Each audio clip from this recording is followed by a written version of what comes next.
Meus amados irmãos, eu vos saúdo com a paz do Senhor.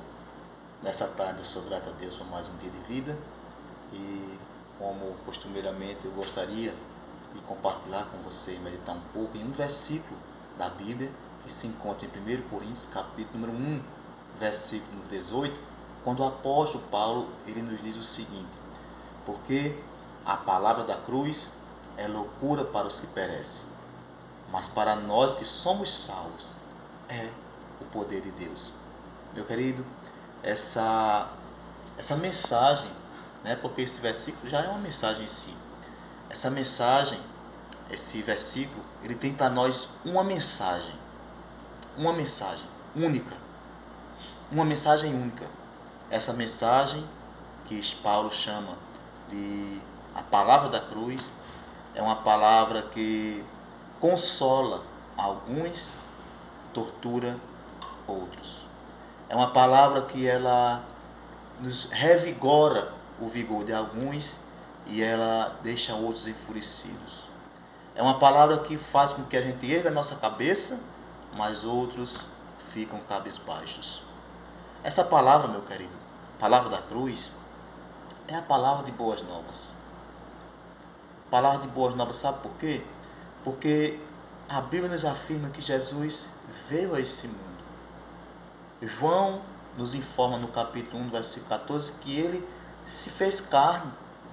O Verbo se fez carne e habitou entre nós, ou tabernaculou entre nós, e vimos a sua glória, glória como a do unigênito do Pai. Então Jesus Cristo, ele se humanizou, ele deixou a sua glória, ele veio a esse mundo pecaminoso, ele sendo rico, se fez pobre, ele, tendo tudo, desceu a esses rincões mundanos, tudo isso para salvar a humanidade, que é o seu propósito principal, conforme está em Mateus capítulo 1, versículo 21. Ele sendo rico, se fez pobre. Então essa é a mensagem da cruz. Mas a mensagem da cruz não se resume apenas à humanização de Cristo. A mensagem da cruz também trata da maneira como Cristo viveu. Por exemplo, quando nós lemos o Evangelho de Lucas, que apresenta Jesus Cristo como o homem perfeito, ou quando nós lemos o Evangelho de Mateus, que apresenta Jesus Cristo como sendo o rei dos judeus, ou quando nós lemos o Evangelho de João, que apresenta Jesus como o Deus homem, nós ali nos Evangelhos notamos muitas coisas a respeito do modo que Jesus viveu. João, em sua primeira carta, ele diz que ele andou fazendo bem. Aliás, Atos dos Apóstolos, Pedro foi quem falou esse versículo. Ele andou fazendo bem, porque o Senhor era com ele. Durante a sua jornada por aqui, ele acolheu pessoas que eram discriminadas pela sociedade. Ele conversou com pessoas com quem outras pessoas da época jamais conversariam. Ele deu oportunidades para pessoas marginalizadas. Ele foi atrás de um endemoniado lá em Gadara, pessoa que a sociedade já tinha como algo, um lixo humano. Ele perdoou pessoas que eram pares para a sociedade, viviam a parte da sociedade. Então Jesus Cristo nos ensina com isso a sermos acolhedor. Jesus Cristo ensina com a sua vida ministerial que nós devemos perdoar. Jesus Cristo ensina que nós devemos estender a mão para aquele que está necessitado. Jesus Cristo ensina que nós não devemos jamais rejeitar a pessoa, por mais que a situação dela seja crítica, como era o caso daquele leproso, que não podia chegar perto de ninguém, que não podia abraçar ninguém, que não podia sequer conversar com alguém da sociedade, a não ser uma distância muito longa, para que o outro se sentisse seguro. E Jesus Cristo tocou naquela vida, restaurou aquela vida, restaurou aquela pessoa e o tornou uma pessoa útil novamente para a sociedade. Não que ele fosse inútil, mas aos olhos da sociedade era assim. Então Jesus Cristo conversou com prostitutas, como é o caso daquela mulher como é o caso daquela mulher pega em adultério. Jesus Cristo, ele conversou com mulheres que na época, com mulher samaritana, que na época os judeus eram inimigos dos samaritanos. Então Jesus Cristo quebrou muitos paradigmas. Muitos paradigmas. Essa é a mensagem da cruz. É não rejeitar ninguém. É abraçar cada um. Essa é a mensagem da cruz. Mas a mensagem da cruz também fala para nós a respeito da morte de Jesus Cristo. Que ele foi escorraçado imerecidamente, que ele foi acusado de ser bandido, que ele foi acusado de trair Roma, porque Roma não aceitaria outro rei, e acusaram ele de ser o rei dos judeus, de ser contra César. Ele era o rei dos judeus, mas acusaram de ser contra César, de querer afrontar o Império Romano. Tudo isso foram falsas acusações levantadas contra Jesus para que o levasse à crucificação. E ali ele foi crucificado, e ali ele morreu com os braços abertos, e ali ele deu o brado, está consumado, tetelestai, consumando a sua obra sacrificial. E tudo isso, a Bíblia nos diz, para nos remir dos nossos pecados. Na última ceia, Jesus Cristo disse: esse é o meu sangue, o sangue da remissão dos vossos pecados, ou seja, do perdão para os nossos pecados.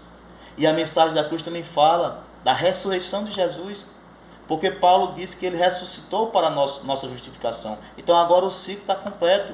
Agora a pessoa que crê em Cristo, ela está perdoada dos seus pecados. A pessoa que crê em Cristo, ela está justificada diante de Deus. A pessoa que crê em Cristo, ela tem acesso direto, sem precisar de outro intermediário, a não ser Jesus Cristo, o único intermediador entre Deus e os homens.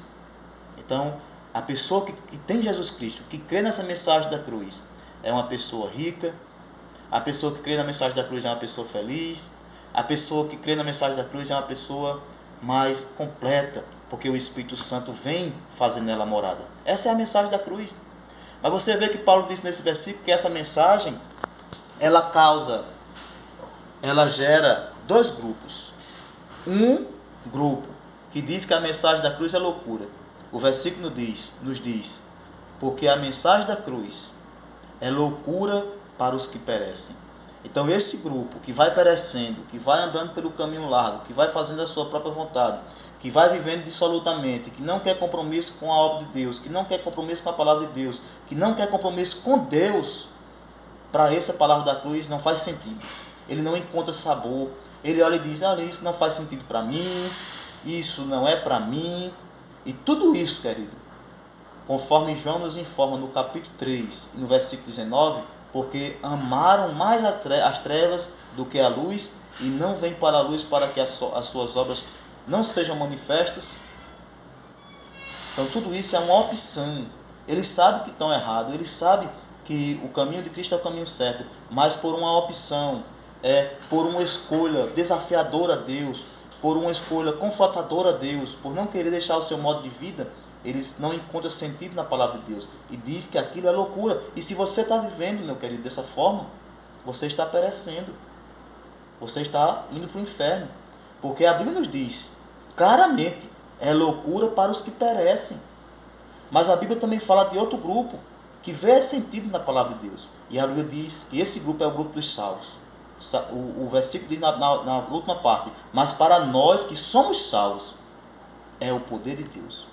Então existe o grupo que veem a palavra de Deus como loucura, e esses grupos estão perecendo, mas têm a oportunidade ainda de se voltar para Deus.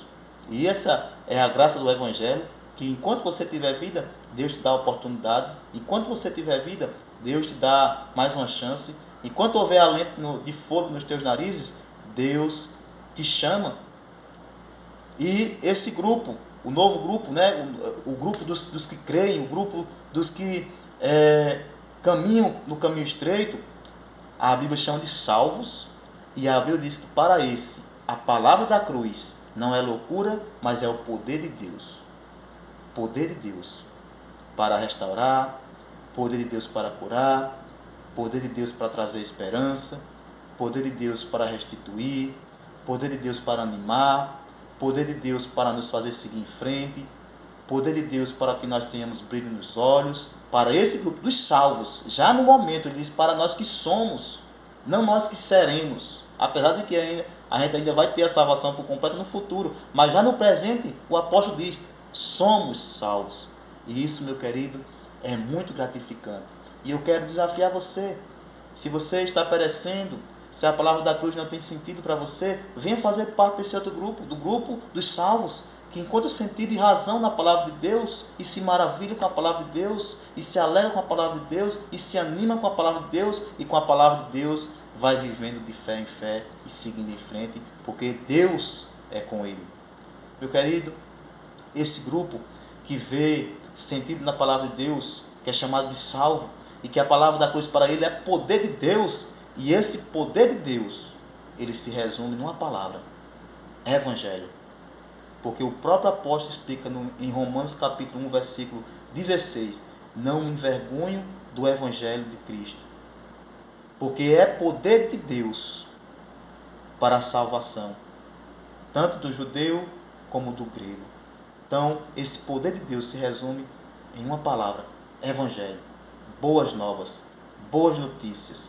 Se você ainda não teve nenhuma notícia boa, agradável, maior do que se você tivesse ganhado na loteria, o Evangelho é a maior notícia.